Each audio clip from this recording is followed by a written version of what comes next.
জীবনের কঠিন সময়গুলোতে নিজেকে গোপন রাখাই ভালো। নিজের দুঃখ কষ্টগুলো কাউকে না দেখানোই উত্তম।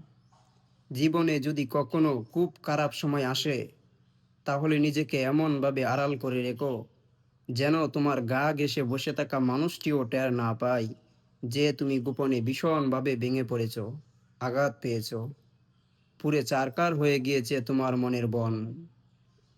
ঝরে গেছে জীবন বৃক্ষের সব কয়টি সবুজ পাতা। শক্ত হও, নিজেকে নিজে বুঝাও যে এত সামান্য বাতাসে ঝরে যেতে নেই, ভেঙে পড়তে নেই এত হালকা আঘাতে। কান্না পেলে একা একা গোপনে কাঁদো, তবুও নিজের কতগুলো কাউকে দেখাতে যাবে না। মনে রেখো, যে নিজের জন্য নিজে আলো হতে পারে না, পৃথিবীর সমস্ত আলো মিলেও তাকে পথ দেখাতে পারে না। জানোই তো, মানুষ বড় নিষ্ঠুর ও নির্দয়।